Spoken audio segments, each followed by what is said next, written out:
ஒரு நூற்றாண்டு கவிஞரின் சிந்தனைகளை 7ஆம் வகுப்பு மாணவர் செங்கோட்டை அரசு ஆண்கள் மேல்நிலைப் பள்ளியில் 7ஆம் வகுப்பு படிக்கக்கூடிய மாணவர் சென்ற ஆண்டு அரசு உயர்நிலைப் பள்ளி மேலச்செங்கோட்டையில் படித்துக் கொண்டிருக்கும் பொழுது வானவில் மன்றம் சார்பாக நடைபெற்ற போட்டிகளில் வெற்றி பெற்று தமிழக அரசு பள்ளி கல்வித்துறையில் சாதனை புரிந்த மாணவர்களை அயல் நாடுகளுக்கு கல்வி சுற்றுலாவாக அழைத்து சென்று வருகிறது.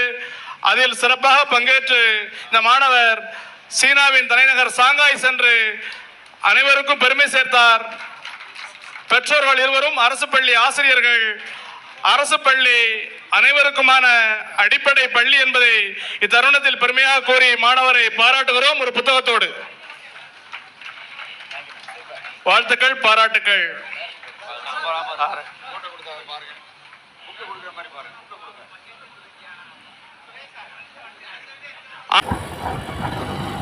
தென்காசி மாவட்ட 3வது புத்தக திருவிழாவிற்கு வருகை தந்திருக்க அனைவரையும் அன்போடு வரவேற்கிறோம். ரொம்ப மகிழ்ச்சியாக இருக்கிறது. இதற்கு முன்னர் நடந்த 2 புத்தக திருவிழாக்களை விட இந்த திருவிழா மிக பிரமாண்டமாக இருக்கிறது. ஏறக்குறைய 70 ஸ்டால்கள் இருக்கு. 70 ஸ்டால்கள்லையும் பார்த்தீங்கன்னா நீங்க துறை வாரியா புத்தகங்கள் இருக்கு. குறிப்பா நான் ஒரு போட்டித் தேர்வு பயிற்சியாளருங்க முறையில் ஒரு போட்டித் தேர்வுக்கு புத்தகம் வாங்கினா பாடநூல் புத்தகங்களை வாங்குறது கஷ்டம்.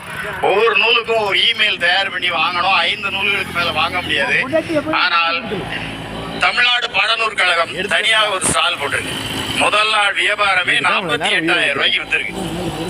அப்ப மிக சிறப்பானது ஒரு பணியை அது செஞ்சிட்டு இருக்கு. ஒரு அறிவார்ந்த சமூகத்தை உருவாக்குவதற்கு தமிழக அரசு சிறமேற்கொண்டு இந்த பணிகளை செய்து வருகிறது. இது போக ஒவ்வொரு துறை வாரியாகவும் தன் துறையை பற்றி அறிந்து கொள்வதற்கான ஸ்டால்களும் நிறைய இருக்கு. இப்ப நீங்க போனீங்கன்னா வாக்காளர் அடையாள அட்டை, வாக்காளரோட வாக்காளர் பெட்டி இதெல்லாம் தெரிஞ்சுக்கிறதுக்கு ஒரு அறை இருக்கு. காவல்துறையில இருந்தோட வச்சிருக்காங்க. இப்படி ஒவ்வொரு துறை சார்ந்த ஸ்டால்களும் தனியா இருக்கு. ஆக தகவல்களை அதிகமாக பெற்றுக்கொள்வதற்கான ஒரு சுரங்கமாக இந்த விழா அமைகிறது.